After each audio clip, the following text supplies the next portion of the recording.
long, she said, stowing a pack of silk cut in her pocket. Of course, then I wanted to see the rats.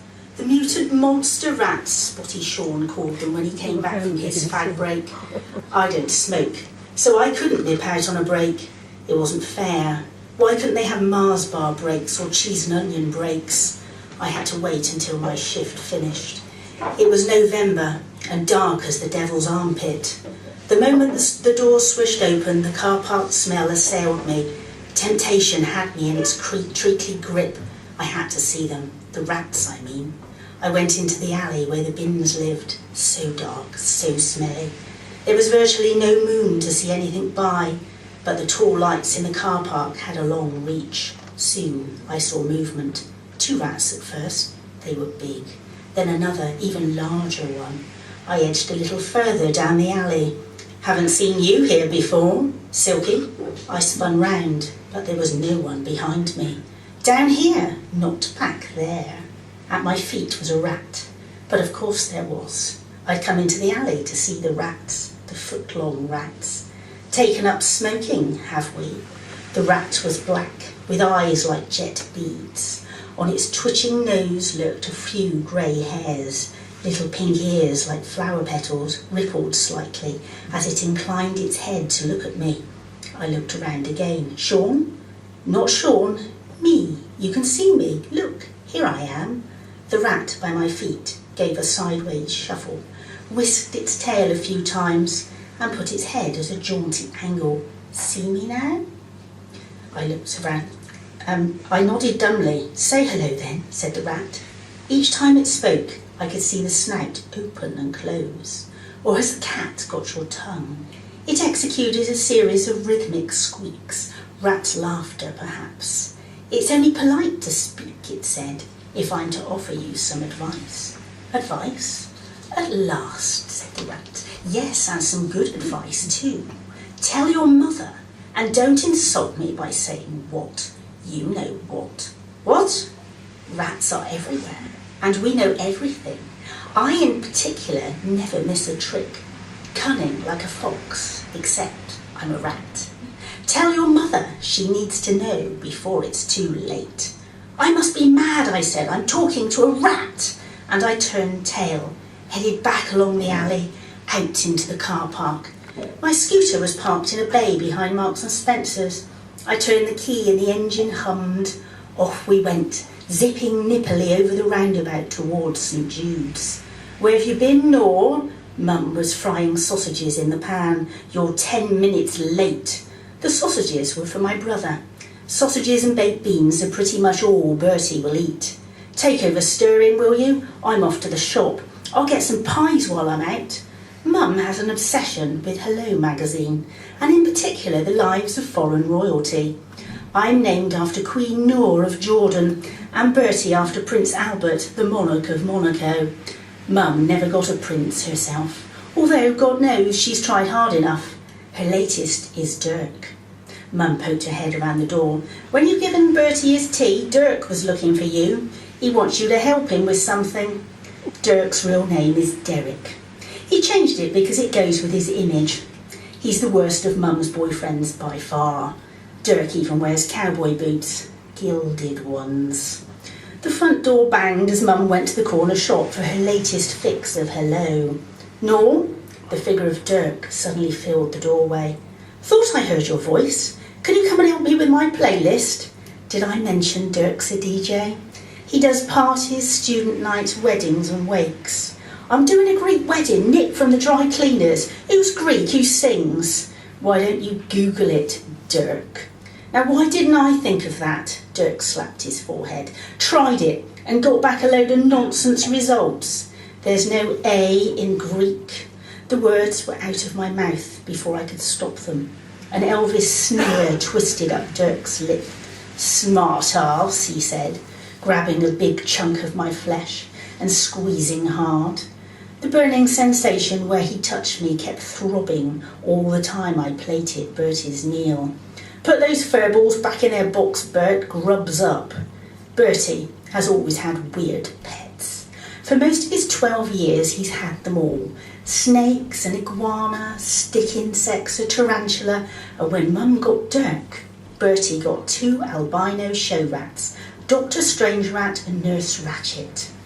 I left Bertie to his sausages and sloped off to my room. "Lying on your bed, are you?" Dirk appeared in the doorway. I got up hastily. "Got to go to the bathroom," I said, pushing past him. I stayed in there until I heard Mum return. "Chicken and mushroom all right?" she shouted, "and I got a big chips to share." I left for work early the next morning. It was misty in the car park. As I kicked the stand down on my scooter, I looked at the trees behind McDonald's, marvelling how the pines seemed to be growing out of the roof. There was no one about but me.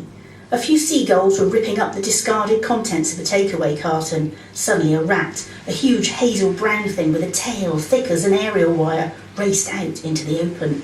2 more rats followed it. The trio headed straight for the gulls. One rat leapt in the air. Twisting round, it landed on the seagull's back. Snap, crunch. The seagull was a goner. Its mates flew away, screeching like the girls on the top floor of our flats coming home on a Saturday night. Morning. There was a big black rat right in front of me. "It's me," it said. "Don't you recognise me?" It was a rat. What was I supposed to say? "Yes, I recognise the playful way you're frisking your tail." "I hear you didn't tell your mother," said the rat. "Huh?" "I told you yesterday. Rats know everything." The rat patted the end of its snout with one pointy little claw. "Your brother's fancy friends have been making a mighty fuss. This has to be sorted out. Nursey and the dog." A shudder ran down my spine. "But they live in a big cage in Bertie's room. They can't get out at night." The rat opened its mouth and out came that funny little noise I'd heard the night before. Rat laughter. "If you don't tell her before it's too late, there'll be no going back." I worried all day. Did the rat mean Bertie's rat somehow got out at night? Or had other rats been into our flat? And were rats psychic? How else did they know what would happen? No, I was being stupid. Nothing was going to happen. I was far too smart to let anything go on. I was always on my guard, and I had a big bolt on my door. Ironically, I said to Mum at the time, it was to stop Bertie's rats getting in when I was asleep. That night, I was drawn to look at the dead gull before I got on my scooter. One of its wings was gone, and most of its gut had been emptied. I felt sick. When I went to bed, I couldn't sleep. I lay there staring out at the curtainless window, at the silver slash of a new moon climbing up the sky. I was sluggish in work the next day. "You look as rough as a badger's backside, Nor. Good night, was it?" Silky was striking her lighter, checking it worked before she headed for the delivery door. I just threw her a sardonic smile. "Dirk and I are going to the Weasel and Egg later." Mum was sitting on the stairs when I got in, strapping on a new pair of slingbacks. "He's got a guest spot. Isn't that great?" "Amazing." "Like the shoes, only a tenner down the market." Mum and Dirk went out, just as Bertie and I started watching EastEnders. "No, shut up, Bert. I want to see what happens to the baby." I went to bed early, as I was tired after my broken night's sleep. As I passed my brother's room, I could hear him in there talking to his rats. Silly little bugger. I woke at 2, dying to go to the loo. I crept out, quiet as a mouse. Sitting there whittling quietly in the dark, I could hear Mum snoring her head off. She always does that when she's been on the Bacardi. I just gently opened the bathroom door when I saw a shadow cross the landing. I drew back into the bathroom, still as a post. It was Dirk, tall, thin, with teased-up hair sticking out like snakes trying to charm the night. He passed by my room, never even tried the door, which was lucky, because obviously it was unbolted. I sucked in a breath as he turned the handle and went into Bertie's room. A chill ran down my spine, like ice water had been poured down my neck as Bertie's little voice chimed in my head. "No." Creeping across the landing, I put an ear to Bertie's door, but these were not ordinary doors. They were City Council heavy-duty doors, made to withstand fists, fire and full-on screaming. The rest of the night, I lay staring at the collar of a moon, hanging in a sky punctuated by stars. I watched it orbit out of sight, leaving just the light pollution from the city radiating its glow through the bare glass panes. When I heard Bertie head to the bathroom in the morning, I poked my face out of my room. "You okay, Bert?" He jumped like he'd trodden on a wasp. "You frightened me, Nor." "Sorry, I just wanted to ask you. I thought I heard something in the night. I wondered if you'd heard it too." For a second, a flicker of something crossed his face. Then Bertie gave a dry laugh.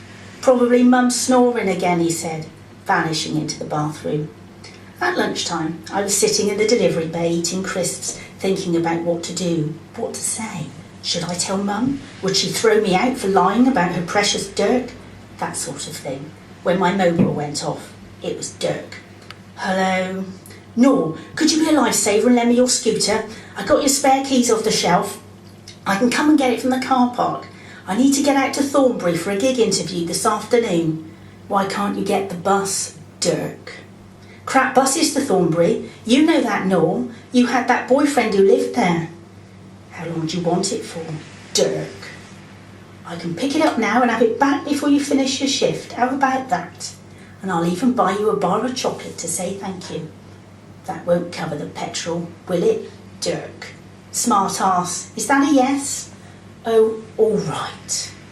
Half of me fully expected to find no scooter behind Marks and Spencer's when I finished work that night, but there it was, exactly as I left it. Somehow that made it harder. Mum already thought Dirk was cool as frozen food. She was going to hate me if I told her. It was just as I pulled my helmet on I saw it. One black cowboy boot with a naff gold tip. I ventured closer, and there he was, Dirk, sprawled under the bushes.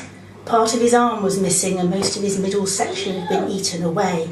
Ringing in my ears was the sound of rat laughter. Thank you.